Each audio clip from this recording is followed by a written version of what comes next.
Join us, won't you, for a podcast involving an ever-rotating cast of cinema lovers and haters who discuss both films great and from the deepest recesses of your dark and twisted mind.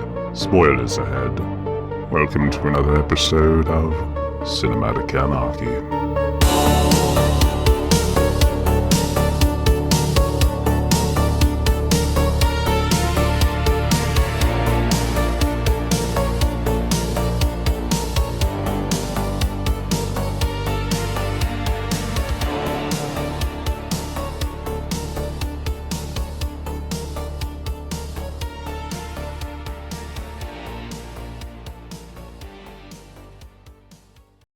Welcome to another episode of Cinematic Anarchy, where today we're going to be sitting down with Matt and Rachel of the Strange and Beautiful Book Club podcast to discuss Krull. Liam I Neeson's felt that first inflection was movie. perfect. Yeah. Oh, Krull. Liam Neeson's first movie. I expected him to have a bigger role in this movie, and he did not have a very big role in this movie. No, because he's like a regular dude. He was not He's Liam just an Neeson. He was just extra, like basically. a dude. Yeah. It's like, I am here, I am rough guy, I am dead. That's literally his entire arc in this. Rough guy with many, many wives. Yes. So Neeson could get it. yeah, this is us also dipping outside of the barbarian territory back into sword and sorcery. Yeah. Just a little bit. Yeah. It is. I think we go hard back the other way over the next few films, but this is Definitely. Yeah. I don't think there were a lot of greased up, oiled up guys in this film at all. No, but there were laser swords. That were also just swords if you turned them around. It's like in Final Fantasy VIII, the gunblade. They were lasers on one side, and then if they flipped them around, they were swords. And so they'd shoot people, and then they'd be like, now it's time for the clobberin', and they turn it around. Like, you could have just lasered everybody, and the movie would have been over. Or you could have gotten rid of the entire, King of the Galaxy arc and just had a sword and sorcery film. Yeah. Yeah. You don't like the moving castle? It moves at dawn. First thought in my head when the movie opened, I'm like, oh, this was the inspiration for Space Mountain, right?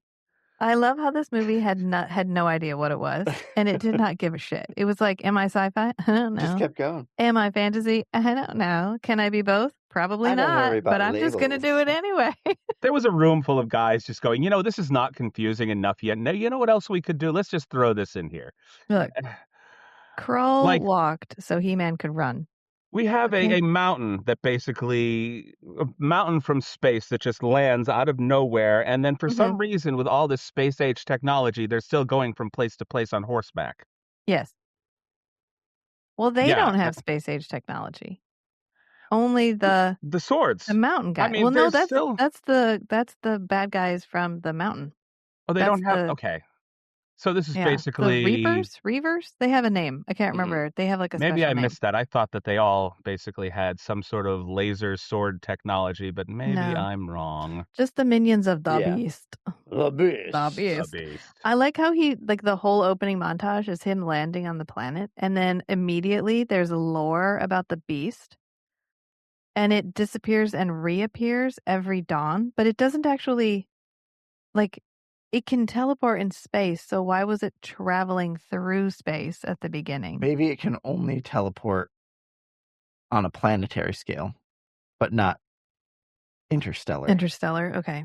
Maybe it has to land. Like it can't teleport to the ground. Maybe it can only do it in a strong gravity well. It's just it's screwed up. It's using the energy of the planet. Every night at midnight, it gets ejected back into space and has to land someplace new. But they make it look like it just appears out of nowhere. He's like, woo! The movement of the castle at dawn is not the castle's doing; it's the planet's defense system. And it really is. It really is just a mountain, and it has to relog in with a random spawn. Yeah. Like, it's not even really a ship. It's a mountain. Because a mountain full of trap rooms? Like, I don't know. I always felt like somebody watched Star Wars and they were like, I want to make that movie. But I can't make that movie because it's already been made. And they were like, but what if I made the laser swords, not laser swords, but like lasers and swords. And then they just went from there. Like sort of like Excalibur meets Indiana Jones meets Star Wars. Yeah. Yeah. And they were like, okay, here's what we need. We need a random boy king guy who has to go on an adventure and gather a group of plucky people. This guy who's supposed to be a boy king but does not look like a boy king at all. Oh, no, he's fully 45 years old. Yeah, right? no. Like he's And- supposed to be playing like he's in his early 20s, but he definitely does not look it. Is he in anything else ever? I have no idea. The girl did is. not look up anything that this guy was in.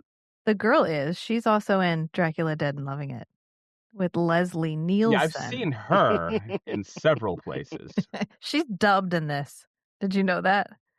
That's not She her is? voice. That's Yes. not her voice at all? The actress No. has a British accent. And they didn't want her to have a British accent, so they dubbed her. Rather So than that let was- her do an accent, a non-accent, they Ken dubbed her. Marshall, who is fully bald now, Oh no. Oh no. who's known for this movie and apparently a miniseries called Marco Polo. Oh no. He's been in some things, but it's all like bit and piece work. Like he had like an episode in Quantum Leap, The Commish, Empty Nests, Star Trek Okay. Deep Space Nine. You know, it's all So a like bunch of one-off stuff. yeah, it's all one-off stuff. I always But he wonder was, about like, those people. The Like, you get- focus of Krull and Marco Polo. You get this movie, you get Krull, and you're like, this is it. I've made it. I'm gonna be like, This is my career this now. is my career now. Like I'm gonna headline this movie, and then I'm gonna be Brad Pitt or Tom Cruise for the rest of my life. I've got it. And then you do it, and then the movie's shit, and nobody hires you ever again. Like kind of like in Star Wars Episode 1, where I always feel bad for that kid that got hired to be Anakin. And now he works at like a sunglasses hut. Can you imagine? Like you're a kid, you like Star Wars, you go out for Star Wars, you get to be Anakin, and then you just get shit on for the rest of eternity. Yeah, Which well, for I something mean, that was bad not your placement. fault. Bad placement altogether.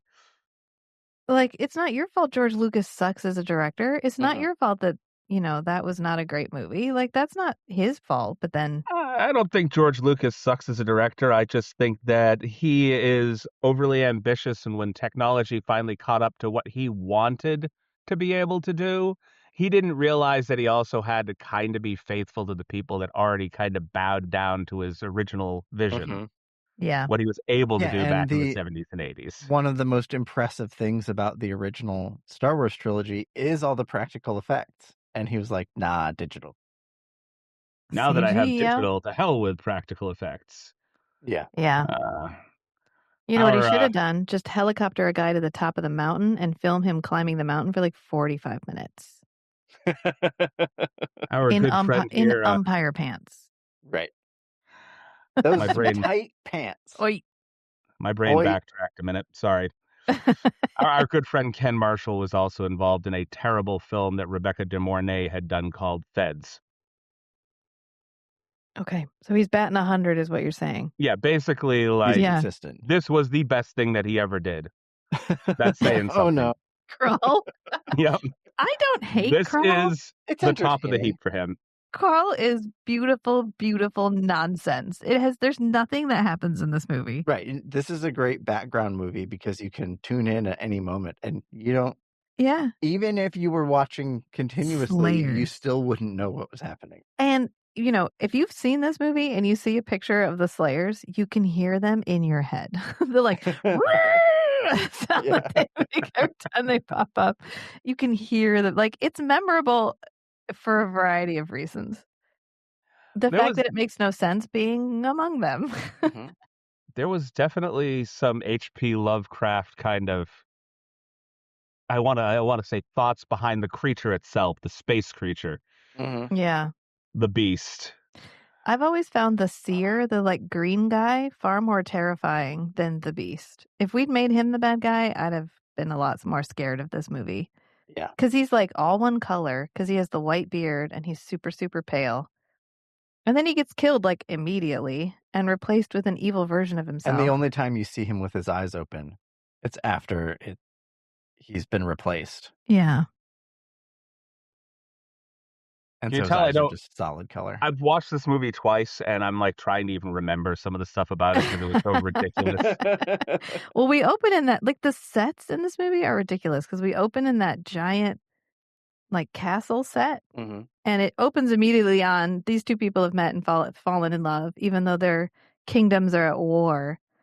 And so they show up and trade insults, and then they're like, but I'm going to get married to him, Dad, because I met him a week ago, and he's super hot. And then we had the marriage ceremony where they're like, I put fire in the water, and she's like, I take fire from the water. And I'm like, hold up, everybody on this planet has fire powers, and we don't use that at any point ever? Well, it has to be the climactic moment. Yeah.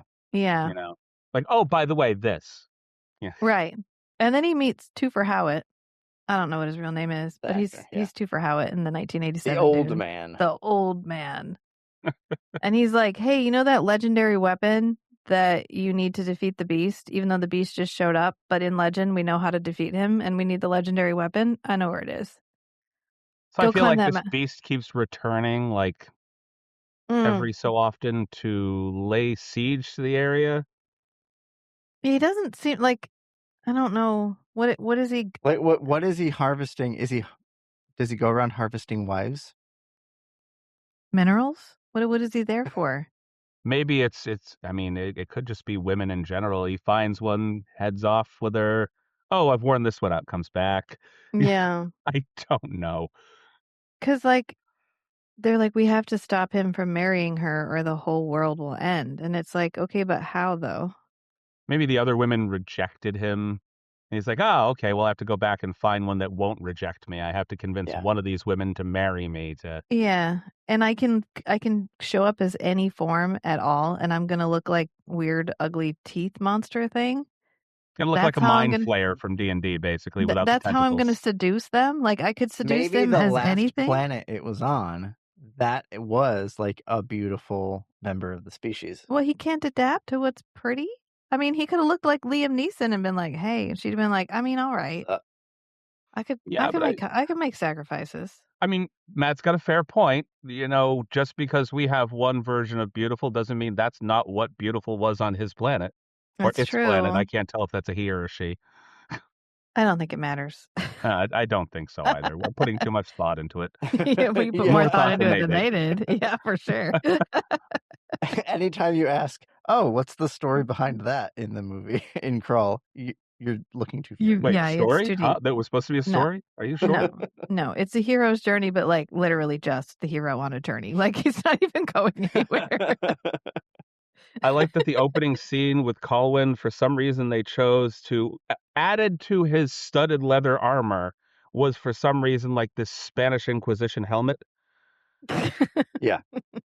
Like, he needs a helmet. What helmet would absolutely look the worst? Formal regalia. Yeah, but it's studded leather in that it has like 5 studs that are each 4 inches wide. Like, they're just they're like the biggest studs.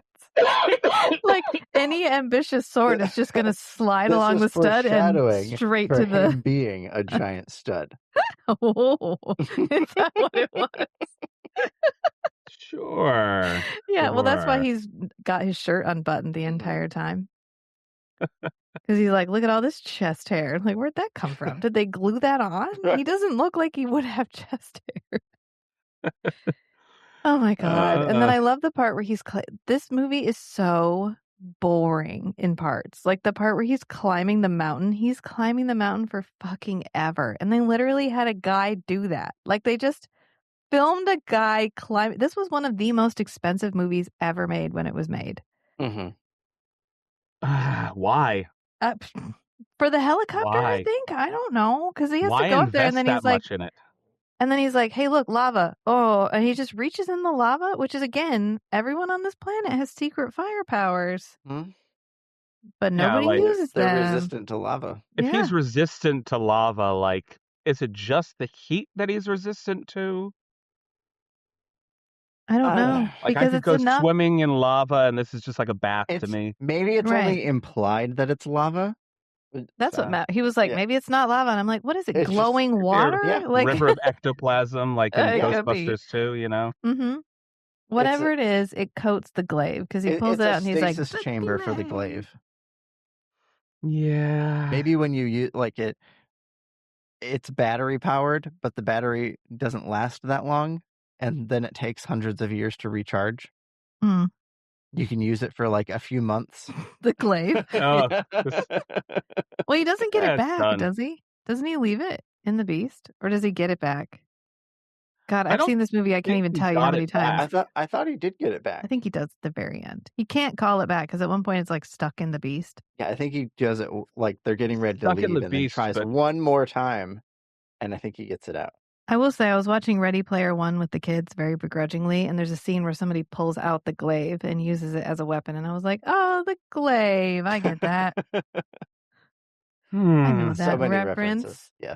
I'm gonna have to watch the movie again because now I'll know the reference. Because I don't think I've watched this prior to this. Mm. Actually, Oh. I know that I haven't watched this prior to You this. But never I remember watched this. Krull? Oh my No. god! Every time it was on TV, my dad would put Krull on. He'd be like, "Oh, Krull," and I don't know why, because it's a terrible movie. But I've seen it so many times, it's like Stockholm syndrome. I'm like, "Ooh, Krull," and I put it on.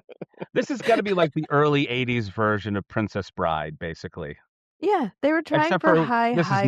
nonsense. Mm. They were trying for high fantasy, but they were like high fantasy, but Fantasy, but you're high. Yes, thank you. That's where I was going with that. Because then he's like, "Let's go on a journey," and him and the old guy are like traveling, but where are they traveling to? Because he's like, "We have to go Right. rescue your girlfriend / fiance / maybe kind of wife, or the world will end." And you're like, "Okay, but clarification needed. Why will the world end if he marries a woman?" Right. I'm guessing this is sort of like a son of Satan kind of thing. Like he marries the woman, consummates the marriage, and a child is born that consumes the universe or something to that nature. He needs like a female human host. I think you have put more into it than was actually in the movie. But I mean, that's a good one. That could be yeah. why. But they literally That's are as just like, logical as anything else they try to explain. they're literally just like, "Or the world will end," and everyone's like, "Cool, got it, heard. Yeah, world will Yeah. end. Let's go do Yeah. this." And so then they start traveling, but like they don't know where the castle is. It changes every morning. Right. That's why they immediately go to the seer. Oh, I think they're traveling to the seer. Yeah, they I travel think to that- the yeah, seer, okay. and then they travel to the lady in the web. And he's like, we're gonna need more people. And he's like, we'll find them along the way. That's fine. Mhm. And you know Sure. what? They do. They do. Because then the bandits show up and he's like, "Hey, bandits, The real treasure guess what? is the friends you made along the way. I'm the king." And they're like, "Oh my God, you're the king. We will follow you." Instead of being like, "We will murder you and take the key to our own shackles. And then we Right. don't have to fight the beast and die. And we still get to be free." Yeah. And he's like, "I know you're honorable men." How do you know they're honorable men? You don't know what they did to be put in prison. You don't know they're what they all in did. shackles. Someone has to start with trust. Is that the moment to start with trust, though? I'm thinking a whole bunch probably of not. escaped convicts pop out of the bushes and they're like, mean, "Give us it's- all your money." And you're like, "You guys seem real nice. You seem like It's a good strategy people." in a situation where you're outnumbered I guess. to bluff. I You know don't what? You're shackled. You tried to rob me. I need you by my side when I'm king. Yeah. You will be You my appear Lord to be Marshal. resourceful men. You're Yeah. the kind of people that I want to Okay, you died. You're the kind of people that Okay, you died. This one guy is the kind of people that I want. I know, everybody but one. Literally everybody dies by the end because they're all like, "Okay, yeah, no, we're going to do this to get our freedom." You have your freedom. You're free right now. You are currently free. But they couldn't go like live in town where they might be recognized. They could go to this is a huge planet. That's true. They ride the fire mares for like 10,000 leagues or some shit. Like they go longer on the fire mares than it would take to go around the entire Earth. This is a giant planet. They could go anywhere. Get yourself a fire mare, since apparently that's easy to do. Just grab one, ride it for a couple of hours, pick the first town you see. No one's going to know who you are. You're not even going to be in the same kingdom anymore. Maybe a different continent. I think I had Get mentioned this yourself a before, but blacksmith. I absolutely love that interlude, which you basically see the fire mares taking them cross country, basically setting fire to everything in their way. Yes. Just Yeah. starting forest fires. Yeah. The da-da-da-da-da-da-da. They're like flying off into the distance. The most destructive form of land travel for them. Yes. Yeah. Like, we're burning down villages and entire forests, but we're getting there fast. I think if we had a It's single high fantasy AI. Well, I think if we had a single theme that united every single movie we've watched so far, it's animal cruelty. Because there's the part where they're getting the horses and they pull the one horse like down the side of the mountain and it falls and it like slides and then it's trying to stand up as it's like sliding down these rocks. And I was like, oh yeah, PETA wasn't there on the set that day, was it? No, definitely not. No. And then they're like, were these actually wild horses? Because these horses look terrified. And they're trying to put a saddle on them. I want to know if anybody got hurt. And They don't look happy to be there at all. No. And then they're like, okay, Cyclops guy, you coming with us? And he's like, nah. And they're like, you know you want to. And he's like, okay. Like, I know I'm going to die, but Cyclops it's guy. better. The Cyclops people in general get the most lore in this entire movie. Yes, correct. The whole backstory about them basically trading in their second eye to be able to see the future. And the only thing that they really get to see is the moment of their death. Right.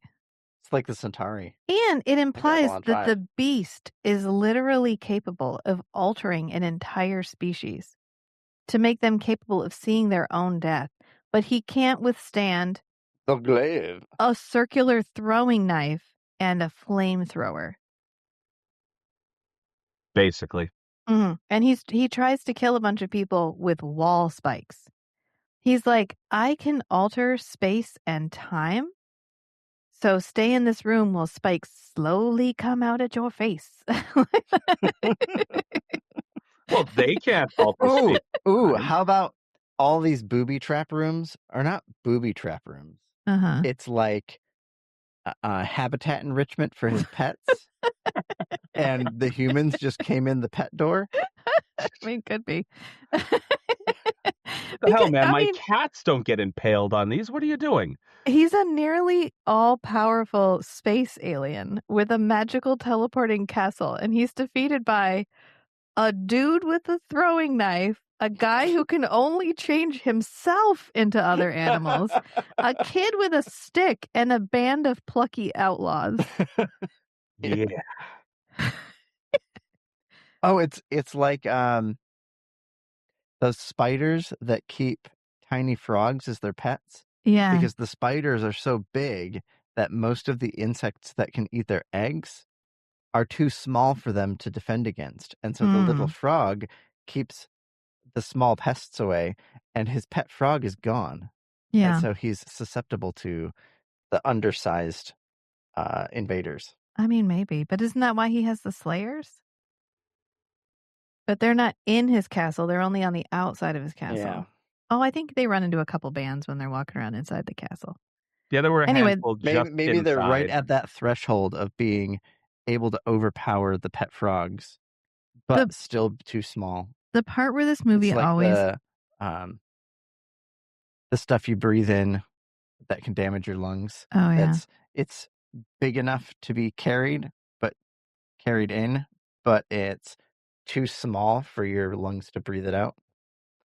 Like that. Yeah. Yes. The part where this movie always transitions fully into parody for me is when we get the lady who is masquerading as one of Liam Neeson's like wives' best friends. And they're making out, like she's about to make out with the prince guy, Colwyn. And then she's like, I could have killed you, but I fell in love with you like the minute I saw you. And anyway, like, just so you know, I could have killed you and I didn't. And then she gets killed. And it's like, wait a minute, what? What does he have some kind of superpower? Because that's what he did to the princess, his inner too. fire. That's what he did to the princess, too, because they fell in love immediately. He's just got that riz. Yeah. Mm-hmm. I don't see it. I don't know. See it. Just no, because it doesn't exist. It just tells us it's there. Goofy naivety is what it is. I mean, it's kind of like the Beastmaster, where they were playing like this guy was super hot and he looked like he would have a hard time solving arithmetic. Like, and that's basically what they're like. Oh, this guy's really hot, and you're like, okay, really? He's so hot, but if you ask him a question, that whole thing's gonna lock up. I know. He's just like, the gears are going to stop dead. Processing. Did you know I'm king? Like, I think I'm king because my dad died. And like, this guy showed up. I want to know, did they give the actor, the old man or whatever, did they give him instructions about how to use the salves in his bag? Or were they just like, apply it, it's head on, apply it to the forehead. Like, just do what you need to do. Just put it somewhere and pretend that's where it's supposed to be. Because every time it's different. Like the one where he like wipes it across the forehead very dramatically, and then the guy wakes up. Like, why would that work? What I thought he was going to use like smelling salts or something. I thought that's what they were going for, and then it's just. Yeah. No, I think this guy needed a new kitchen because he's been in other stuff. Like he's probably the most famous actor of everybody who's in this. Mm-hmm. I mean, at the time that it's filmed, obviously Liam Neeson is the one. Oh, and Hagrid is in this. Yep. Robbie I forget his real name. Yep. Yeah. Yes. He's one of the bandits. That kind of surprised me. I saw him with like it's what a flat top dude and a mustache. Right? He looked like he was going out for like Mario or something like that in like an old Super Mario movie, but no. There's I legitimately thought you were drinking from WD-40 for like 2 seconds. Keeps me lubricated. It's like what is he drinking? Just getting through Krull. That's what we're doing. Whatever it takes. Oh my God. And then we go meet the lady Jessica, another Dune actress, the lady in the web. That's probably my favorite part when he's like, look, I'm sorry. I got real busy and I didn't come home. And she's like, yeah. And I got so mad. I imprisoned myself in the middle of this web forever. And murdered our child. Because you are such an asshole. Oh, yeah. She's being punished for killing her kid or whatever. He's not being whatever. Don't worry about it. He's not being punished for running off and leaving her for so long. He didn't even know she was pregnant and had a child. Because she's like, we had a kid. And he's like, we what? And she's like, yeah, we had a kid. And he's like, oh my God, where is he? And she's like, no, yeah, I killed that thing at birth. Like, it looked like you and I couldn't handle it. And anyway, that's how I got in the web. I do like the part where he still sees her as the way she looked before. Even though she kind of looks ancient when he first walks up upon her. Yeah, but he lets her see herself through his eyes. And she's like, she likes that. She's like, this is a gift. And in exchange, I will tell you where the castle is, but like, you can't leave. So what are you going to do about it? And he's like, come on, baby. You know there's a way for me to get out. And she's like, okay, I'll do it for you. Even though it will literally kill me and kill you, I'll do it. Yep. I'm just asking you to sacrifice yourself for me one more time, like completely. Yes, but like for realsies this time. I'll sacrifice myself too. I swear. There's no halfway this time. Let's do the whole thing. Come on. No, and then he comes back and he's like, the castle will be in the Iron Desert. And it's like, how big is the Iron Desert?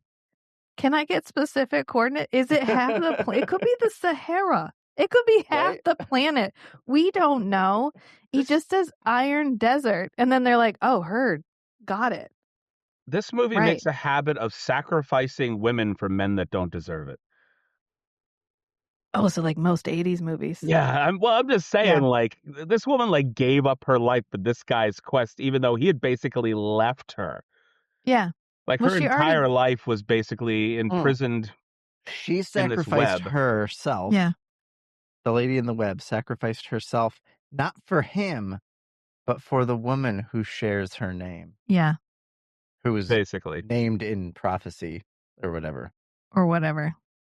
It's like, yes, give this to the woman that shares my name. But she had already destroyed her life for him because she was so mad at him. She got imprisoned in the web. Yeah.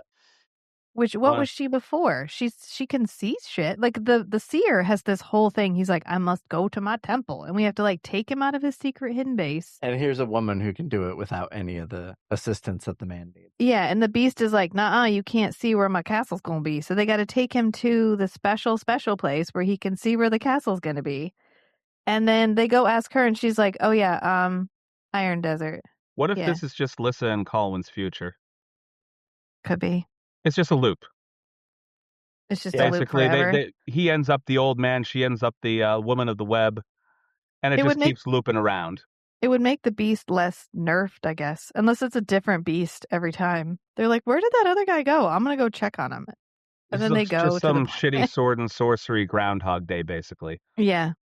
That would be a better It's movie. just like a right of manhood for the beast species to go off to a planet and get a wife and then come home. Yeah, and this one planet And is just stuck in a stupid every loop. time they send a creature to this planet, It never comes dies, back. and they're Yeah. like, what the hell is going on?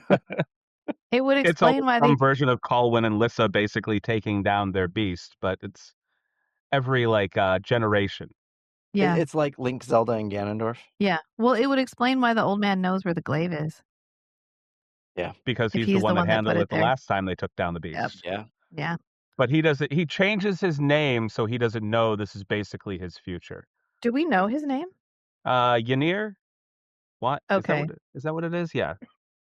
YnYr, Ynir. All right. Ynir. Yeah. Whatever. Something He was to like, that I nature. have a shoed vowels as I have a shoed bathing. Like, Well, I mean, they used to teach you that Y is sometimes considered a vowel. Yeah, and this guy took it to heart. He was like, Yeah. Like all I'm my a- vowels are Y. Why? Because that's it. Just because. the only character I feel even remotely bad for when he dies is the Cyclops. Yeah. But he knew that that's how he was going to die anyway. Which That's means why you he could didn't just fight it. not go. Yeah, but he knew that's how I he was mean- going to die. I mean, That's he knew. their gift is that they can see So- the moment of their own death. That's why he Right, didn't fight it. If he was like, okay, if I go on that castle, I'm going to get crushed and I'm ultimately not going to help anybody. I'm going to stay here over here and I'm going to wedge a stick in that door instead. But that's Do you what then- makes his sacrifice so noble and as equally pointless as everything else in this movie. Well, but then do you see a different death? Like if every time you avoid death is an update and you're like, okay, so that wasn't it. And so if that's how it worked, you could effectively be immortal by just never doing the thing that would lead you to death. I mean, that's a fair point. He tries to not go because he's like, no, I'm not going to go on the fire mares. And they're like, come on, baby. You know you want to go on the farmers. Leads, though. I know this is going to be the moment of my death. I know. And he could have been like, no, if I go with you, I die. And they'd have been like, do it anyway. He's like, your death is a sacrifice I'm willing to make. Everybody else is dying to save this girl that nobody really cares about other than him. I know. And then they get to be king of he's not even king of the whole planet. He's king of like Georgia. He's king of like one kingdom. Actually, it's more like Delaware. Maybe 2 kingdoms. Like this little itty bitty kingdom. Yeah. Yeah. And he's doesn't even have as much land as Georgia. He's marrying the princess of Rhode Island. And they're gonna like merge their states into one 20-mile by 20-mile kingdom. And all of these people die in order to save him and her.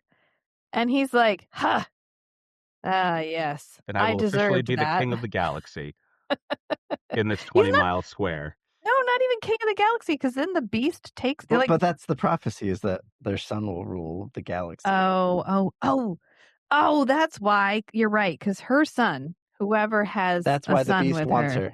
I was going to suggest that later, that maybe it's her son gets to rule the galaxy regardless of who the father is. Right. Okay. So the only consistent thing here is her.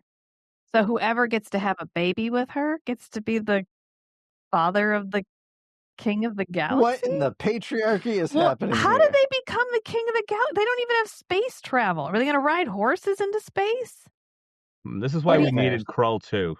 Or do you think maybe there's star mares that can travel? Or do you think this is like those places that are like best waffles in the United States or best waffles in the world? And you're like, how do you know? They could literally just put up a sign that's like king of the universe. Well, because we said so. That's why.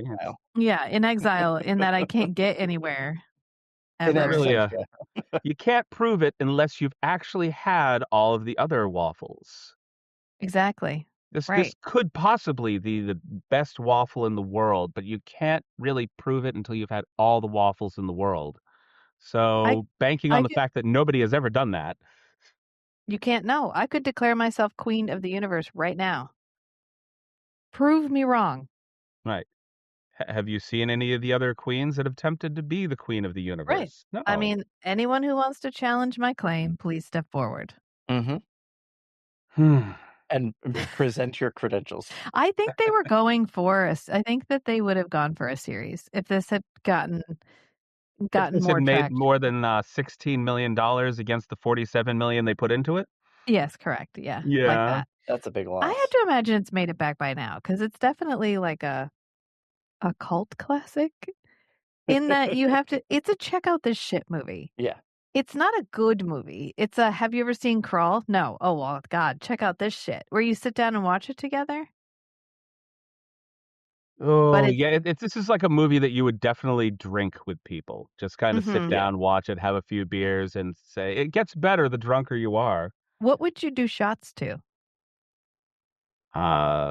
Every time time Colwyn has very misplaced confidence. He's like, every gonna be time that fine. the shapeshifter transforms into an animal that has absolutely nothing to do with what they need help with. Or you die. Yes. Because that's every single time. And the first time we meet him, Ynir is like, oh, it's fine. He can't actually hurt you. And then the whole rest of the movie, he continues he's to the hill act people. as if and no one seems shocked in any way that this guy can change shape.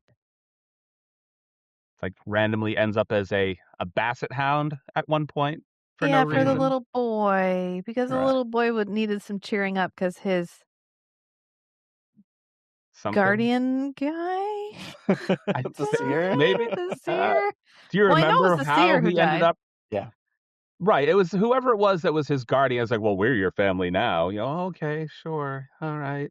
Yeah, because the seer guy gets killed like immediately because the All beast these- somehow rules a race of beings that can change shape.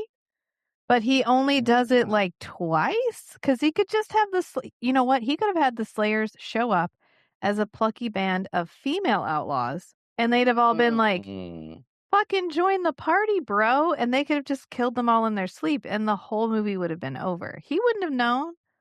He would have been like, of course they're following me. I'm really hot. That would have required the movie to be a little more entertaining, though. I mean, it would have required a little more thought. Like the beast would have had to do literally anything to stop him. I mean, he could have just taken off.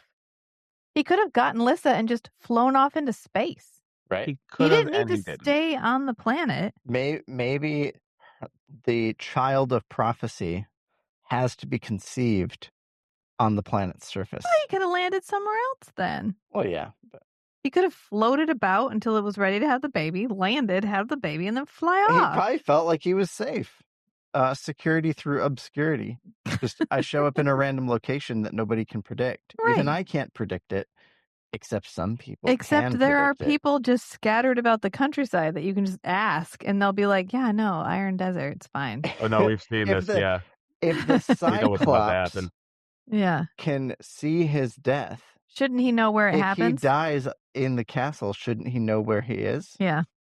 Okay, now I have to ask the Cyclops have question. known the location this whole time? There's so many holes in this movie. It's basically just a fishnet. Like there's. When you guys first saw the Cyclops, did anybody else think that he looked vaguely like a one-eyed 1980s like Dr. Crane from Cheers? He looked vaguely like him. No, but only because it's hard for me to watch this movie objectively because I've seen it so many times. I know he's blind.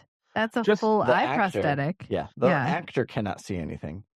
Just look at Kelsey Grammer from like the 1980s and the Cyclops like right next to each other, the pictures. I had to look up the picture. I'm like, is this Kelsey Grammer? Is it? It vaguely. I don't see it. You don't see it? I mean, maybe it's I just trust me. your judgment in this. I'm talking like Cheers era, not like his current form, like what he currently looks like. Current form. His current form, his evolution. Yeah. I mean, the kid's favorite movie is Down Periscope, so.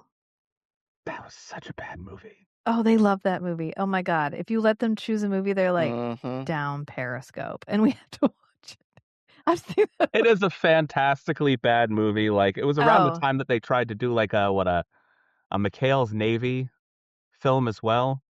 Yeah, it's so dumb, and they love it. And I tried Mhm. getting them to watch Operation Petticoat because I was like, "That's kind of based on this," and they were so bored. They were like, Yeah. "Put back on Oh. the best movie ever made, down Yeah. Periscope." And my daughter tried putting it as her favorite movie on some like online A thing. homeschool forum thing that she was a part of, and they put like a note and sent it back. They're like, "You can't put this as your favorite movie. This is not an appropriate It's not favorite movie for a appropriate." And I child. was like, "What do you mean it's not appropriate?" It's a great So- movie. Am I a bad parent? I don't know. To give you some insight into how different my children are, my daughter's favorite movie growing up, she didn't like to watch a lot of kids' films. Her favorite movie growing up was Castaway. Oh. She would watch that on a loop I when think we she was mentioned this like on the Catherine O'Hara 9, 10 episode. years old. Just my son, It's a on good the other movie. hand, his favorite movie growing up was Death to Smoochie. He doesn't remember it now. He doesn't remember it now. Like, he can't remember having watched the film. But it used to be Okay. like his, forget Barney or watching any of that stuff. Let's watch Death to Death to Smoochie, which is, Smoochie. Interesting. Yeah, the anti-Barney. so I mean, the mine was night Earth and Girls Are day of, Easy. yeah. Mine was Earth Girls Are Easy. So I'm trying to remember what my favorite movie, you know what my favorite movie growing up was? Revenge of the Nerds. Mm. it's a good one too. I liked it enough that I enjoyed the second film, and then the third and fourth films came out, and I was like, what is this hot trash? I can't even believe they Yeah. made a fourth film. I think it was like direct to television. It wasn't even Revenge of something that, I mean, there's a couple of humor moments in Revenge of the Nerd that have not aged as well oh as no. other parts But of Only a it. couple? That can be said for about 95% of I'm trying comedies to be from the 80s. generous. I'm trying to be generous. I mean, yeah. Yeah. There are some genuinely like, how did you not know this wasn't your boyfriend moments? Like, yeah, he's got the Darth Yeah. Vader mask on, but it is the nerd versus the big jock. How did you know that there wasn't like, there's a major difference between the You body couldn't size and recognize a shape. different body. Yeah, I know. Yeah, which basically made her one of the biggest blonde bimbettes in all of 80s movies. It's like, you don't know the difference between that guy and that guy. You Yeah. got an issue. Oh God. We tried watching Crazy Stupid Love because we've been making our way through Ryan Gosling movies. And even that had not aged well. And that's Mhm. 2010s. Right? There's a lot of films that like 1980s, 1990s, early 2000s, like 2010 and 2000s, I feel between like that area. romantic comedies especially are very Are of their susceptible. time. Yeah. Yeah, and that they tend to not age well. There's a reason there's not a lot of comedies in general anymore. They lean on action and horror films now. There's not a lot of comedies because comedy is very hard to nail down now because Right, you need to have confidence in advance that the movie's going to make your money back. it's Well, not that just and invest in that. it. it's hard to tell what people will think is funny. Yeah. The line of funny versus offensive has gotten so narrow Yes. at this point that it's tough to gauge whether or not you're going to engage the audience and make them laugh or make them outright just venomous towards you. Yeah. Yep. So just make trash like this. I know. Yeah. No one can be offended by this movie because nobody knows what's happening. Oh, I do know that the worst scene in the entire film is waiting for him to cut through the wall to get to the princess. Oh, where he's like, Using the glaive to kind of yes. cut through this glaive, who it took him probably a good 30 minutes worth of to Yeah. get through the wall, but somehow kills the beast in a shot. It's a very thick wall. But apparently not a very thick beast. The beast should have made All right. himself armor of a wall. Whatever. Again, the beast is capable of trading an entire species' eye for the ability to see the future. And this guy shows up with a circular throwing knife maybe they never had a second eye. They just made up this story Or about you the think beast. well, then how do they? I love how he brings down the tone. Like every time someone tries to engage the Cyclops in conversation, it is doom and gloom, no matter what it is. Like there's the part where they're talking about like, what would you wish for if you could wish for anything? And they're like, oh my God, I'd wish for a puppy. And then he's like, ignorance. He's that guy in the friend group that everyone else is having a good time and you bring him in and he always immediately just kills the mood. Yeah. Like that's him. And I fucking love that he's Party in this as a pooper. character. And he because he knows the minute he starts traveling with these people, his death is imminent. Which is another argument for he could have changed something at any point. Although maybe no matter what you do, it leads you back to your death. It's like a handful of characters knew they were going to die and they did what they did anyway. Like we need to sacrifice ourselves for the greater good of a child that we're not going to really provide you a whole lot of information on. Does he even explain it? Does he even tell anybody? He's like, honestly, we got to do this because if I can put a baby in that, it's going to rule the universe. Like, do they sit around the fire at night and they're like, why her? Can't you just get a different girl? Because like Liam Neeson has like 5 wives. He could be like, you could just hit something different. And he's like, no, you don't understand. Whoever gets to have a baby with her, it's going to rule the universe. I have the feeling that Colwyn is totally in this just with a girl. Yeah. But Ynir is the only one who actually knows. He's the only one who's aware of Colwyn the stakes. Colwyn needs to be the baby's mom. Because if the beast is the baby's mom, then there goes the galaxy. Dad? But he knows that I can't tell Colwyn that because it will distract him. Or what if we just change the movie a little bit and the reason he doesn't tell anybody is because if they realize that it is anybody that has a child with that woman, and now it's just a free-for-all. Yeah.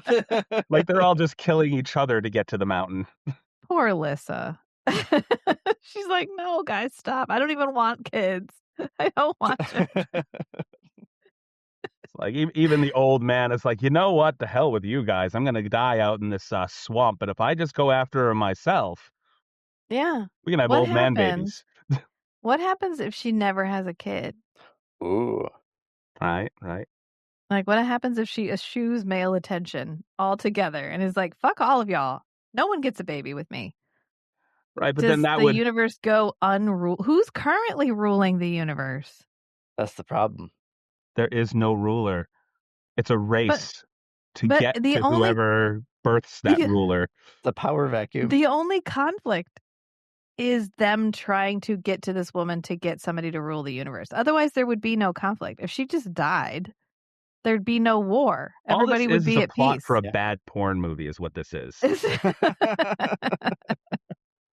Like, okay, everybody, it's a fight to the death for whoever gets to sleep with her and have a baby. That's it. Yeah. It's all about having sex with her. Go. This feels like a way for her to get everybody to kill themselves before they get to her. Mm-hmm. Maybe that's her power in the entire movie, knowing that all these men are basically offing themselves to get to her. It would make sense as to why she doesn't use her fire powers to defeat the beast. Because Colwyn shows up and she's like, "Oh, do you want the fire? I had it.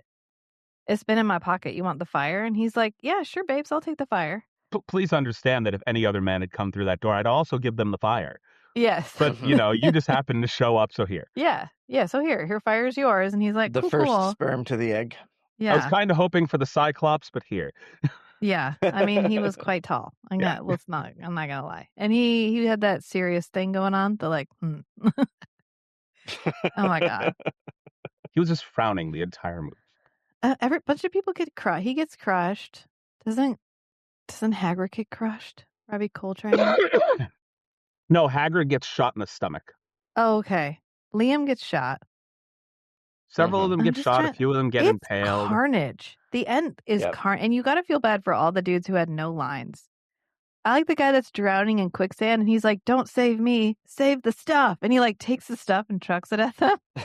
Where he could just hold on to one side of the bag. They could have grabbed the other side of the bag. And then they could have just pulled him out. He was able to throw the bag far enough, but it was still for Colwyn to reach it.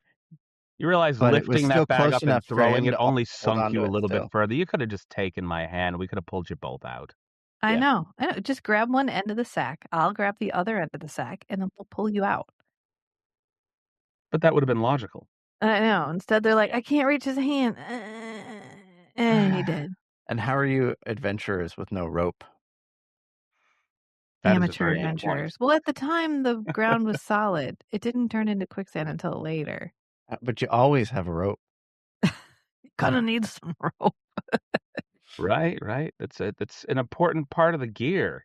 I don't know. I always enjoy this movie because it's just vibes. There's Yeah. no plot, just vibes. There were no ferrets to save the guy either, which didn't No. help. Yeah. No, and no ferrets to die on No his rope, behalf. no ferrets. Yeah. Nothing. No dyed black tigers. No camels to punch. No. I feel like this had as much plot as the Conan movie we watched, the first one, where he's like, I'm going to go to the temple and I'm going to kill the temple guy. Mm-hmm. It just Save seemed like the a lot of world. pointless action to get from point A to point B when really there was only 3 scenes in the entire movie that mattered at all. Yeah. Mm-hmm. Oh, yeah. You don't watch this movie because it matters. You don't watch this movie because it makes sense. You don't watch this movie for the plot. You don't watch this movie You for don't the watch actors. this movie. Let's leave it at that. You watch this movie for the vibes, Chris. The aesthetic. For the aesthetic.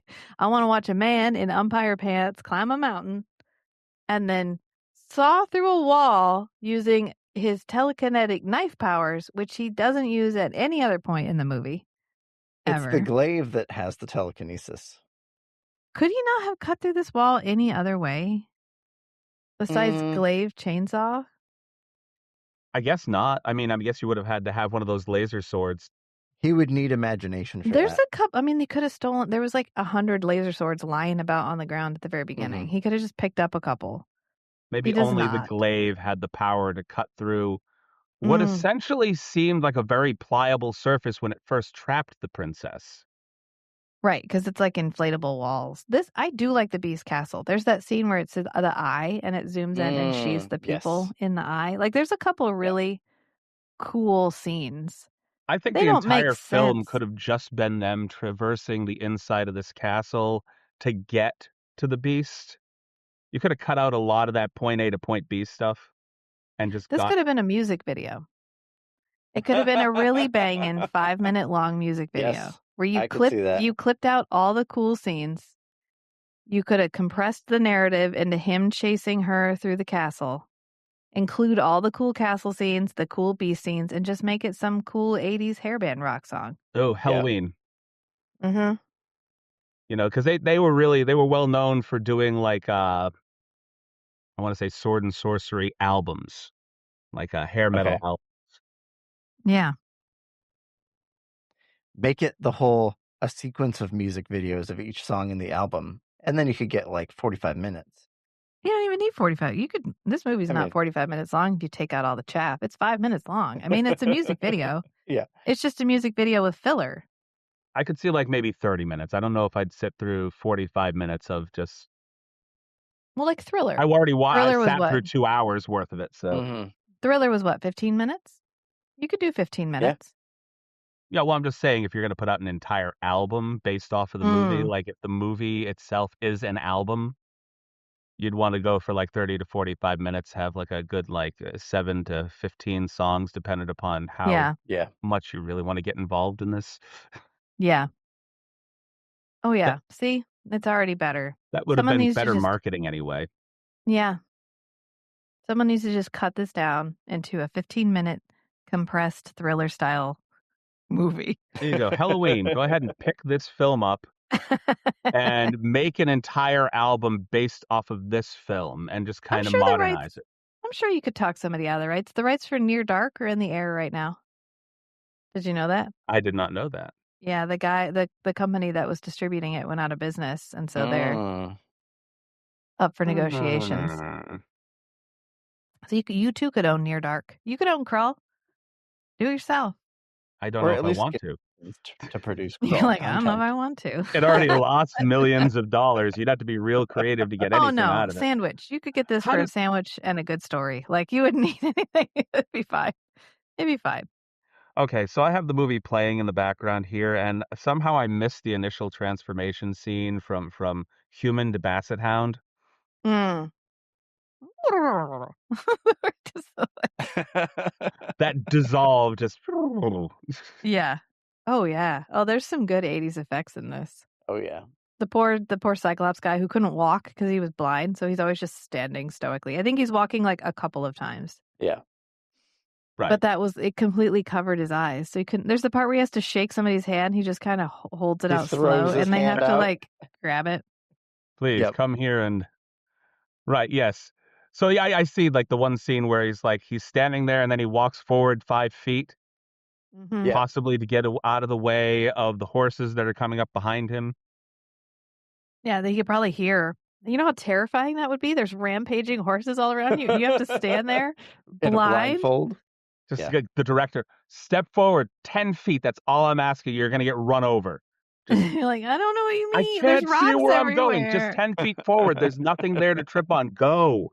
That would be so Fine. awful. I bet you that guy's been in other stuff. Has he? The guy who played the Cyclops? It's entirely possible. Let's see. He's Now you very got me looking up tall. things while we're in the middle of this, but what He's else is there to talk Yeah. about? Oh. So the Cyclops was played by Bernard Bresslaw. Mm. Bernard Bresslaw. Let's see. Who cuts his hair? I don't like. I think the guy whoever cut Niles, not Niles. Why can't I remember Dr. Crane's first name?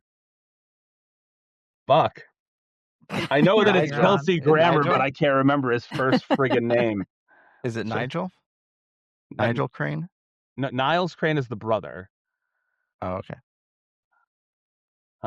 Crap. Okay, so this guy was in a ton of stuff as well. He has kind of the same Well, he wouldn't be thing as our recognizable. good guy. Oh God, he was in Old Dracula, Carry On Oh. Dick, Men of Affairs, Carry On Girls. Oh, okay, apparently he's been in some things about carrying on shit. Just Carry On Board, It's a Carry theme. On Matron. I feel like that What might have been are porn. Are they porn? I was gonna say, is Carry On Up the Jungle, he Carry a On porn Loving. star? Is he a porn star? I think he might have been a porn star. I am looking these up because Is that before or after? Did he go on to be a porn star, or did they hire a porn star? I don't think these are. You know what? I don't think these are porn movies. I think Damn they it. are movies. Okay, so it's a series of films that looks like British films that kind of in the vein of sort of like a Pink Panther kind of thing. Sir Sidney Rough Diamond. That's the main character, it seems, in most of these films. Sir Sidney Rough Diamond. I mean, if it's the 70s, it could have still been porn. I even think if it's not. one of those like tongue-in-cheek kind of. That's not necessarily porn, but it's a lot of British TNA and tongue-in-cheek humor. Yeah. So, farce, parody, satire, slapstick are the things that these are all kind of revolving around. So it's all about Sir Sidney Rough Diamond, and I don't want to know what his rough diamond actually is, but that seems to be what he is most well known for, as being a side character in those films. Not just The Young one side Indiana Jones character. Chronicles. His character was very big man. Very big man, or Ministry of Telephones. Yes. The fun thing is that no matter what film he happened to have been on in this Carry On series, he was something different in every one of them. At 59. Oh, wait. He was young. Yeah. And in 1993, which was the same year as his last credit. Aww. He was also in one of the animated versions of Asterix and Obelix. Yeah, and he was the voice of Obelix. Obelix. I do not know those. Matt, you didn't say your favorite movie growing up. It depends on what era of my childhood. What? You've had Who many was favorites, in other words. I? Probably Transformers the movie. The animated movie. Pure cinema. Mm-hmm. Yeah, see, you guys are making me feel old. It's the 40th anniversary of the Transformers animated movie this year. Wow. That's like back when they no, I'm just thinking like back like around then they were trying to make a lot of those like 80s Saturday morning cartoons into feature-length films. They tried it with like G.I. Joe back then and Transformers. There's not a Did you ever lot watch of the films that translated to the big screen though.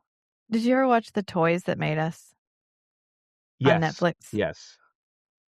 They talked about Transformers. Transformers were a big That was one way fun. back when.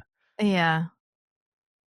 And how it was effectively to issue a new series of toys because that's why they killed off a bunch of the original characters. Because then Now, they could release movie-themed toys. the only thing that I'm requesting right now to complete an 80s fantasy going on in my head is they've done the Smurfs live action films. Mm-hmm. I need them to go back over it and get not just the Smurfs, but all the Smurf-esque things that popped up out of the Smurf, because you had the Smurfs, you had the Sea Smurfs, the Snorks, Mm-hmm. and you had the the Smurfs of the trees, the Monchichis. I want them all in the same movie.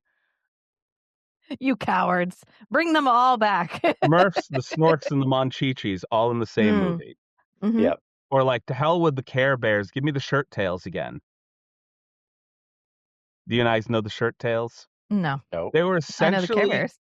they were essentially Care Bears that lived in a tree, and the reason why they called them Shirt Tails is because all of their emotions and exclamations popped up on their shirts. So every time there was an exclamation of some point, it popped up on their shirt. Tails like Tales. I believe it was actually Tails as in Tails. Oh. But But it yeah.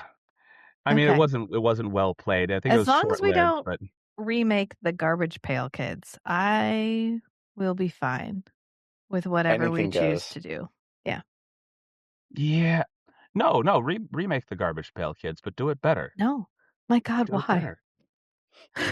Could you do it better?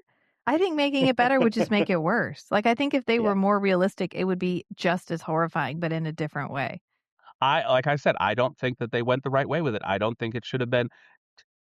Garbage Pail Kids were never meant to be a children's thing. No. It should not be Right. a children's thing. They should lean hard into what could be the horror movie aspect Yes. of having Garbage Pail Kids around. I think they fit, marketability wise, they fit much better into a horror movie. I mean, it was a horror movie. It just was an unintentional horror movie with like a horror, dash of pedophilia just to like spice it up. Well, I don't think we need that dash. I'm never not going to bring it back to Garbage Pail Kids because you made me watch that trash movie. And I officially you know have what? a new movie that I consider lower than Garbage Pail Kids, but Oh no. Okay, well never to watch that. That's me. Okay. Oh well, we recently, I think you probably just saw it pop up too. We recently did a episode with Beverly, the woman the author that we had on for several episodes. Now my brain is trying to tell me not to even mention the name of the movie because my brain cannot remember the name of the movie from 3 weeks ago. For safety. Yeah, it's already blocked it out for you. For your own well-being. Reason. Okay, and now we've got Sex and the City playing in the background. If you could pause that, honey, just for a moment. Yeah. Woo! All of a sudden, just Sex and the City pops up in the background. You're like, wait, what? So, stop doing it in my headset. Commentary from left field because my wife accidentally unplugged her headset. Well, so that was Shark Exorcist. Because the battery could have died. Yeah. Shark? Did they exorcise a shark or did a shark possess somebody? It was a possessed shark that possessed other people. Okay. And there was a priest who tried to exorcise it, even though the priest was technically not effective in the movie. Mm-hmm. And all I can remember is just reaching out to one actress from the film because I wanted to see some of the other work that she had done. I think we talked Because about this. she was the best actress in the worst film that I've ever seen. Yeah. And so this is now officially, to me personally, lower than the Garbage Pail Kids on my rung of things that I never want to see again. Was it as Okay. horrifying, though? I Were wouldn't. there Okay. weird nightmare children who were rubbing snot all over things? I think it was a mixture of bad CGI and a bunch of actors that some of them were trying to put in a performance while others were just there like, I remember the lines, blah, blah, blah, you know. Yeah. And then one actress that really did, I thought, a decent job, but it turns out she did a decent job because that's basically her career. She is a professional, like, independent wrestler in Canada. So she's Oh, used to putting out exuberant performances because that's kind of half the job. yeah. So that's why I asked, hey, what other things have you done? Because I don't want to have this be the only thing that I've ever seen you in. Like you were the best actress in the worst film I've ever seen. How do I say that to you? Because, I mean, there's bad, like, we've watched movies that are worse than Garbage Pail Kids, but Garbage Pail Kids was horrifying on its own unique level. Yeah. Like, it was unsettlingly bad, as opposed to some of the Christmas themed vampire movies that you have watched with us, which were just bad. Yeah. This is, what if you took a sci-fi shark film, like from the Sci-Fi Channel, a shark film from the Sci-Fi Channel, stripped away what little budget they give to those, and then just find your best friends to go and act in the film. Okay. Yeah. So similar to the last sleigh ride. Yeah, but The Yeah. Last Slave Ride had entertaining moments. Okay. So it was just a bad movie. That's what I'm saying. Like I said, it Yeah. lower. I don't like Garbage Pail Kids. Don't get me wrong, but I would probably watch Garbage Pail Kids again just because of how Got horrifyingly ya. bad it is over watching this again. Okay. I get So it. yeah, Shark Exorcist, no. But then No. I was also told that she said that Jurassic Shark was the worst film up until she saw this film. So now I have this thing in my head where I'm like, okay, well now I'm going to have to watch that movie and then have you back on so we can talk about which one was the worst, which also forces me to watch this film again. You So Oh, don't have to no. watch it again. I'm sure it lingered. I've seen it enough to remember a Yeah. good portion See, of you why it remember was and so it's bad. fine. Like, we watched Krull, but I definitely fast forward through parts of Krull because I've Yeah. seen Krull. I can't even So tell many you the times. number of times I've seen Krull, so, like, I didn't need to review the whole thing. I just needed to hit the highlights, and then the whole movie popped back into my head, and I was like, cool, got it. We're good. Yeah. Are there any other bad moments in Krull that you can think of off the top of your head that just kind of stick out? Bad moment? No, Krull is a masterpiece. A boring masterpiece. Don't bullshit me. I know there was some bad stuff in there.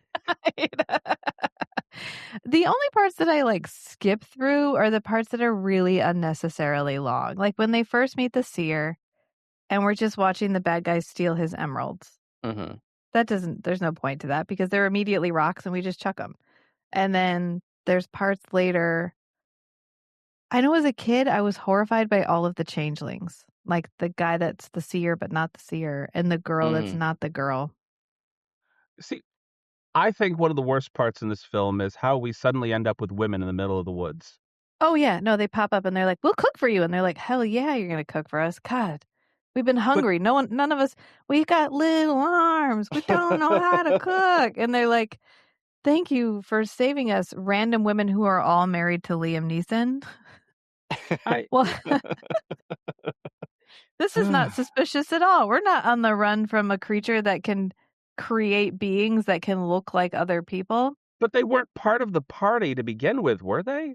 No. Like, were they traveling they along just with them? They show just up. randomly show up in the woods? I mean, if you're going to go plot holes, that's this entire fucking movie. Like, Like- they're just traveling and all of a sudden a wizard flies out of nowhere and lands near them. And by the way, he's totally ineffective. He doesn't drive the plot in any way. He just tags along until the very end where he turns into a tiger. And then I don't think he even does anything except get people to run away from him as a tiger. Yeah. Yeah, these So guys who have been mowing these people down with laser swords. Yeah. Run away from a Suddenly tiger. run away because of the Mhm. tiger. Right. And Oh, no, what is this? inexplicably, they take the child into the castle with them. They could have left the wizard and the child behind. They didn't need to get on the fire mares and go with them Right? because the kid's like buddy, his dad died, effectively, his grandpa died. And you leave him with the guy who can only turn himself into harmless animals. And you're Right. like, That's perfect for watching a child. he'll be fine. But he's the most suited. They're very fortunate he doesn't die because he just disappears after the guy turns into a tiger. I don't think we ever see him again. And then when the castle disappears, he's just in the grass with everybody. And he's like, Mhm. guys, I'm alive. And they're like, wow, we really That forgot you means we existed. won, right? We really forgot you existed. That's crazy. Wow. I'm so glad you're fine. And then they're in that room with the spikes. Yeah. And I think the younger guy dies. The guy that volunteers to go first, which I always thought was the Mhm. shittiest part because he's the one who's like, I'll go with you. The room At with the the very spikes beginning. is the younger guy and the dumbass who couldn't leave the knife behind, the dagger behind. Yeah.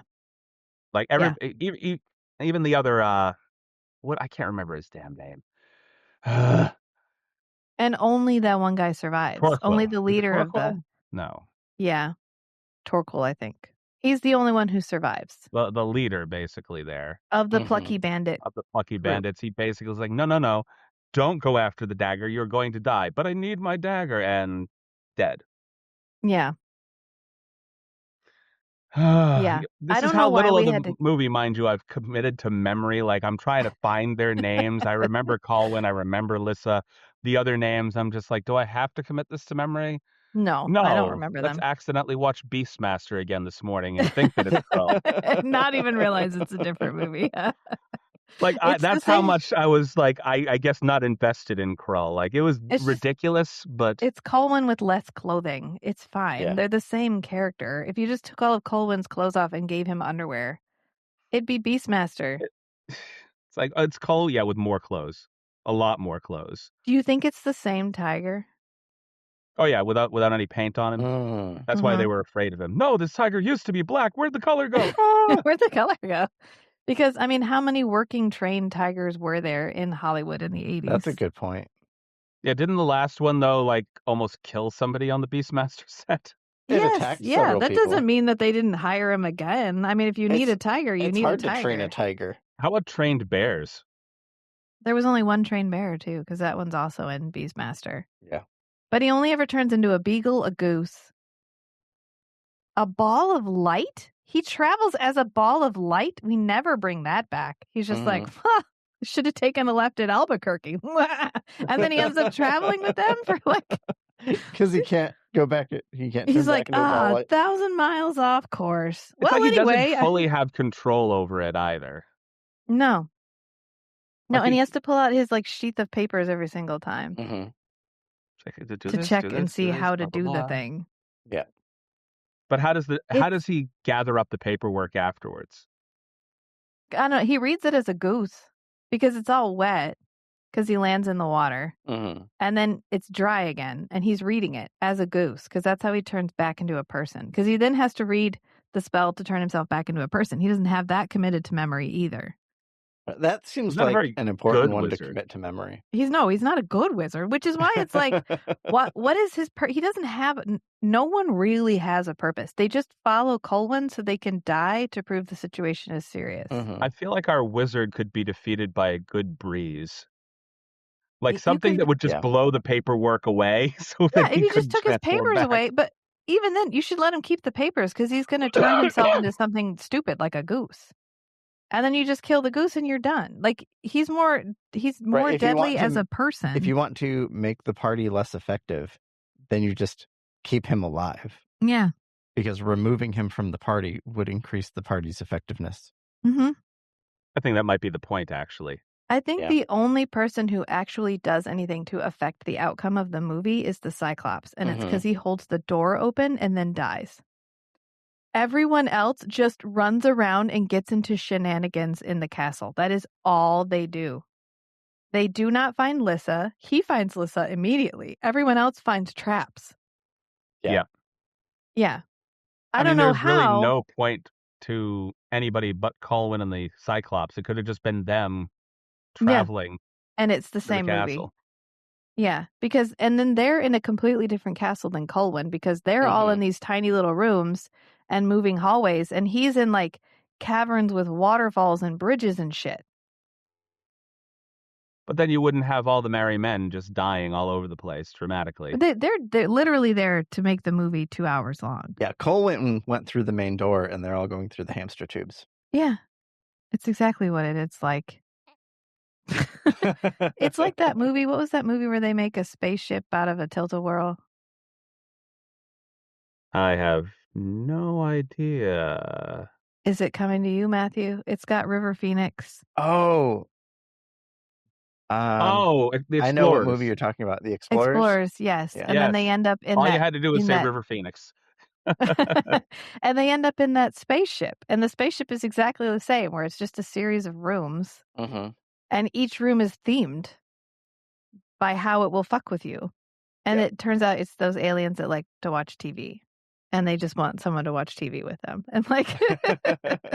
This seems to be the plot of a few movies that I've watched. It's like, I like watching your American television. The 80s was like, what if every single bad guy just had a series of escape rooms? Well, yeah, that's what bad guys are. That's what bad guys are all about. And then they made Nothing But Trouble, and everyone was like, okay, done with that. That was weird. Too far. Gone too far. Mom and Dad Save the Universe. Oh, Mom and Dad Save the World. Save the World, like yes. One. Sorry. Old Terry Garr film. Yes. I love how everyone in that movie thinks the movie's serious. Including Kathy Ireland, who's inexplicably in it. And she's like, we're disguised like birds. My favorite part of that whole movie, the only point to watch that movie is the grenade.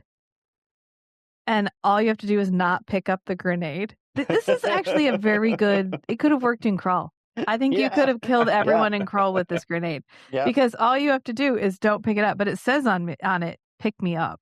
And so they pick it up. And so they just keep picking it up. It's a light grenade. That's what it's called. And they pick it up. They disappear and it lands. And they're like, God damn it. And then the next guy's like, dupe. And he picks it up. And then you come back and it's just a sea of empty clothing. Because everybody's picked it up. Everybody picked up the damn thing. It could have worked in Krull. I think it would have worked just fine.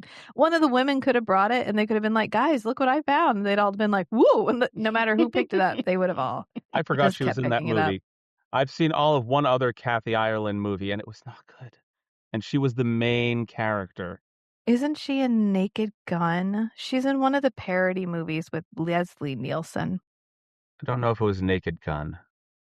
I would have to go look that up. That would mean I would have to actively look up her repertoire, and I don't know if I want to. Oh, wasn't that in... Oh, that's Hot Shots Part 2. Hot Shots, yeah. Where she takes her lucky mole off, gives it to him. And then later he has it in a ring case, and he's like, I still have your lucky mole. Those movies, I have a soft spot for those stupid late 90s, early 2000s parody movies. Hot Shots Part 2 is peak cinema. Yeah. You can't convince me that defeating, I think it's Saddam Hussein. I think they freeze him and they shatter him, and then he comes back together like Terminator, but with his dog. And so then he's part dog, part Saddam Hussein. Defeat him. It was a really good parody. I don't know if you've seen it. I think it's called Surf. I'm looking it up right now. Surf Part 2. End of the trilogy.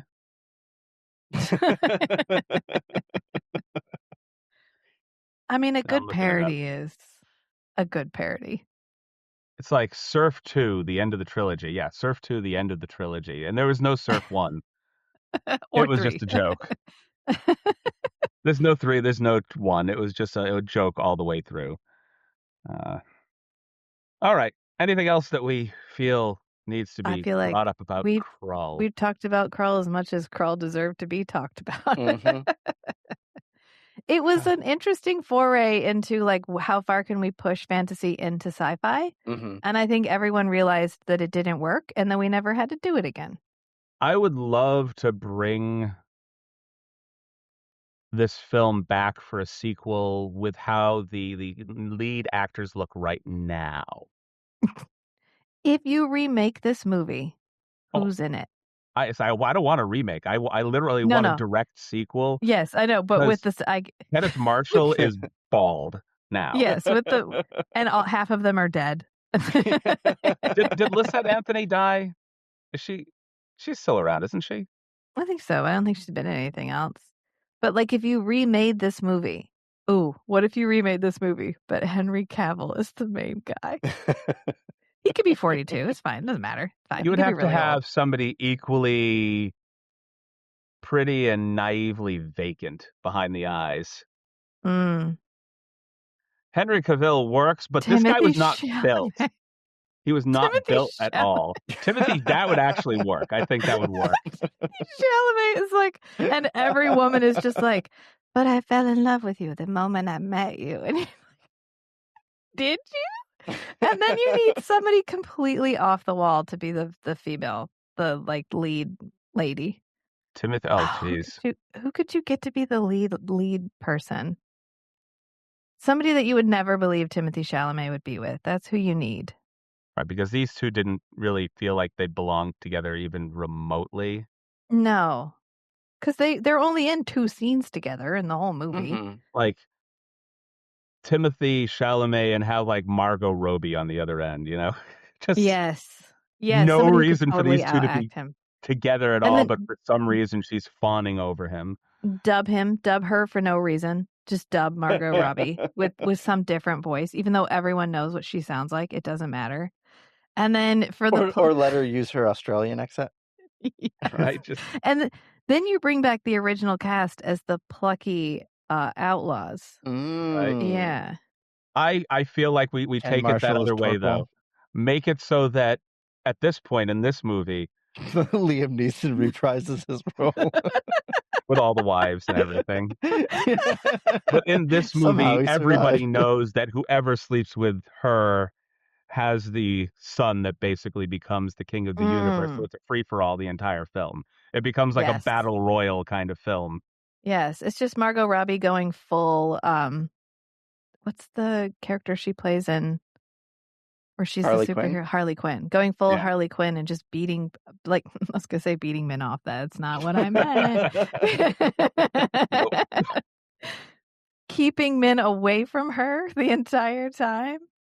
I think this movie could be very entertaining.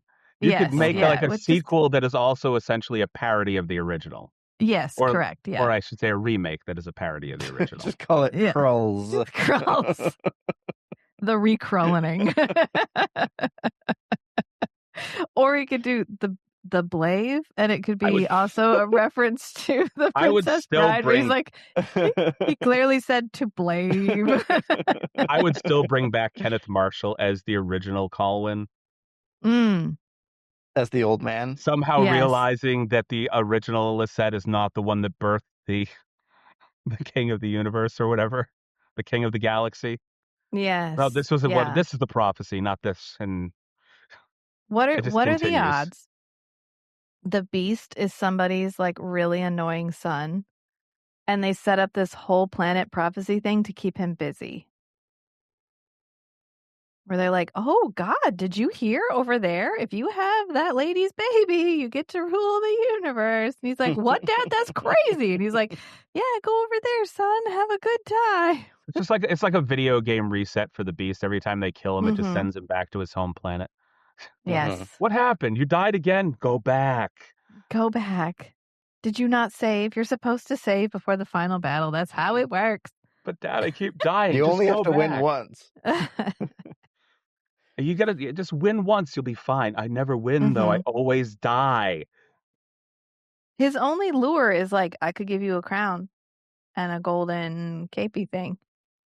And she's like, no. And he's like, you want the crown? Fancy clothes and jewelry? I give you fancy clothes. I know that I look like this now, but I could pull human skin onto myself. Come on, look. He's like, I could be a dude. And then he tries to be, he should be hotter than Colwyn. Like, why try to be Colwyn? Be like Colwyn, but better. He should have approached her as Colwyn from the beginning instead of being like, you see these teeth? I don't have lips.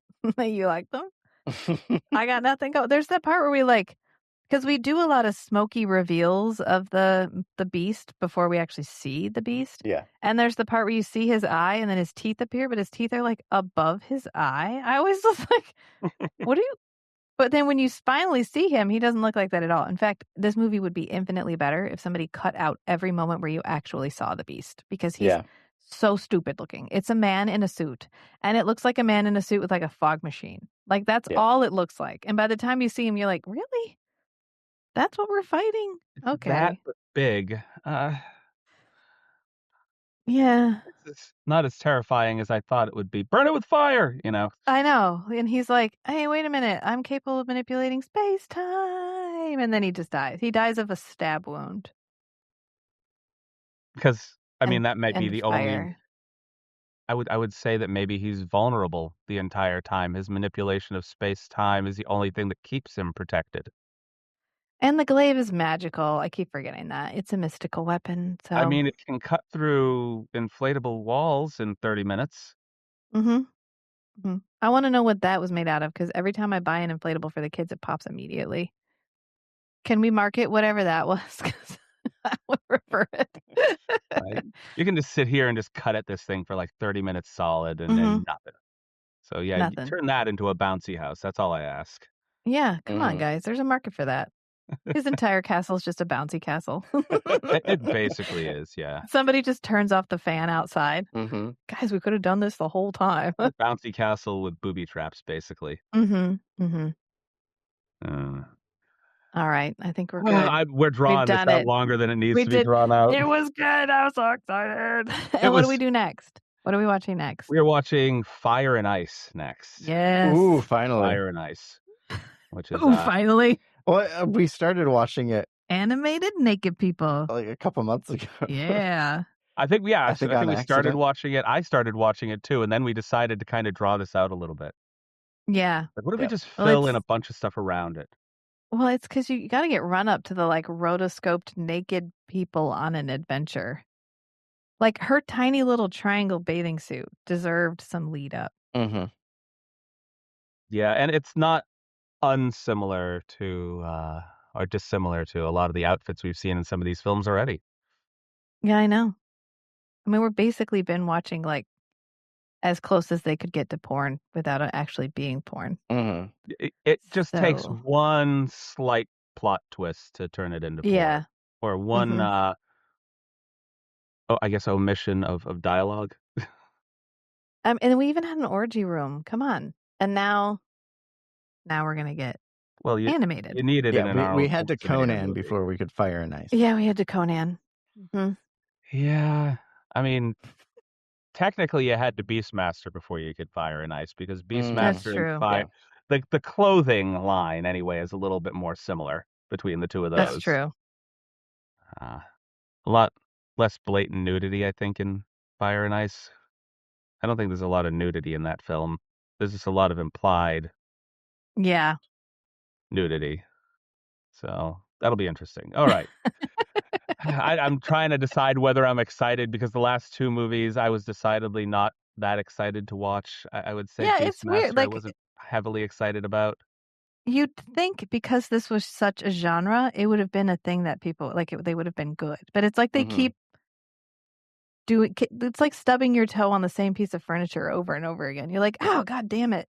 I think at the time that they came out, before they absolutely just drowned the independent markets and major studios with all sorts of different films like this, it was more unique and it felt a little bit, easier to watch. But now, watching it now when they've overdone everything to do with it, it's a little bit of a tedious watch in some areas. Yeah, that's fair. It's because it's ubiquitous for us, and it would have felt novel for them. Yeah, so yeah, those are the more intelligent words to use for that. You got there. You just used different phrasing. I went way around though. Like I used half a speech to get there, and you got there in 2 words. All right. So that being said, what would you rate this particular film on a scale of 1 to 10? I think it's a solid neutral 5.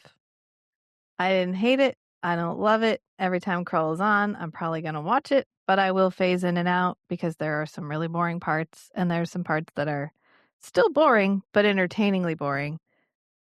So, Okay. I guess I'll Solid. have real straight down the middle 5. I'll give it a 6. I think I find it a little more entertaining. All right. But I have not seen it as many times as Rachel. I could probably quote this movie. Yeah. I mean, there's only 4 lines of dialogue, Right. and half of them are so. So, given that I have no emotional investment in this film, that this was literally the first few times that I've watched this film, I would probably give it I'm going right between the both of you, 5.5. It is not the worst sword and sorcery film that I've ever seen, honestly. I don't know that I would watch this again without a few people sitting with me and a couple of drinks. Mhm. You know, this is not like something I'm going to watch by myself again. Right. But I'm not disappointed having watched it. I'm not going to rate it like, bottom of the barrel. It's right there in the middle. So like a 5.5 at best. I think that's all fair. Yeah. So and that's we all kind of ranked it a little bit below the average rating on IMDb of 6.1. Yeah. So I mean, I never want to sit and watch. I'm never like, ooh, I want to watch Krull. But just if it's happens. on and I'm in the vicinity, I'm like, oh, okay. Yeah. I don't need I to can watch change this. Krull. We can just let it play. Yeah. Yeah, I guess 6.1 is kind of generous based off of how I feel about it anyway. Well, there's always going to be those couple people that are like, you just don't understand the metaphors. This is an absolute masterpiece. 3,100 people on IMDb have rated this a 10. I bet On if the you talk to each and every one of them, they've seen it once. on the other end, 835 people have rated it a 1. Well, see, there you go. So That's how you get a 6. right, that's how you get a 6. Well, you get a 6 because literally 9.5 thousand people rated it a 6. That's So how you get the yeah. 0.1 then. Drags it upwards. you get all those people like directly in the middle. Yeah, I'm looking for user I'm reviews. shocked too. it has that many reviews. Yeah. It's got quite a few reviews. It was in the Yeah. thousands. Only 260 people have gone so far as to write a review about it though. Like there are very few people that were passionate enough to say, I liked this movie. It was a 6 and here's why. Yeah. It seems to be actually the 7s. The guys that rated it a 7 are the ones that really were passionate about writing something about it. Okay. So I think of those as like the IMDb bloggers. Those people that write like paragraphs and paragraphs of reviews on IMDb.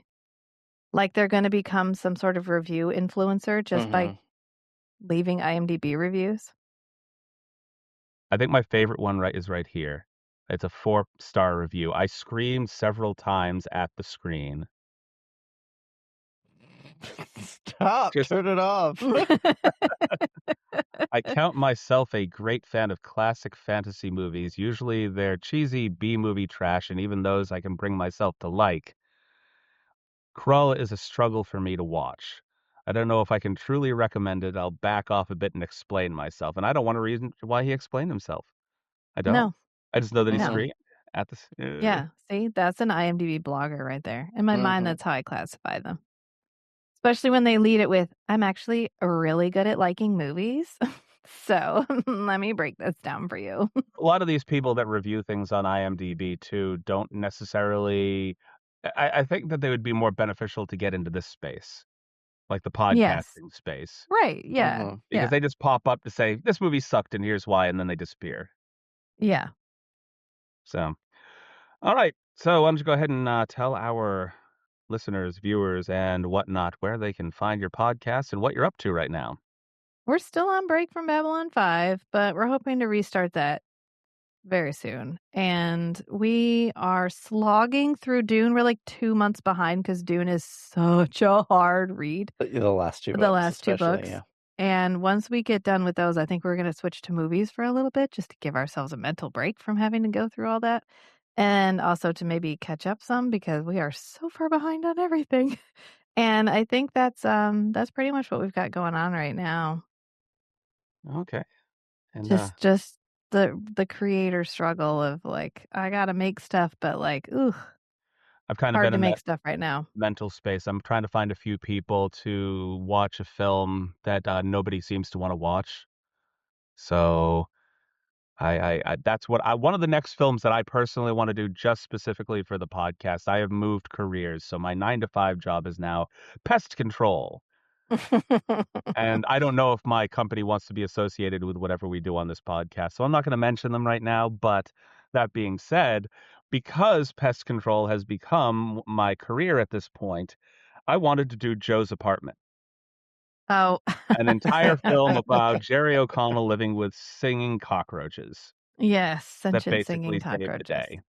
Yeah. That is what I want to watch next. That is what I want to review with some people. And I think it would be a fun watch just to, because my friend, Farah, who I asked to originally do that episode, she said, I tried to watch it a few times and I hate cockroaches so much I almost threw up. Wow. Okay. I mean, they're like in a movie though. They're singing animated cockroaches. I get Yeah. that you don't like cockroaches. I don't either. But it's a fun movie to watch. It's so stupid, Mhm. it's funny. Yeah. Yeah. That's what most MTV generated movies were, just so stupid they were funny. Mhm. So that's one of the films I want to get done next for the podcast. And then we have a couple of other films that we're looking at trying to do. I think it will be called Thrust.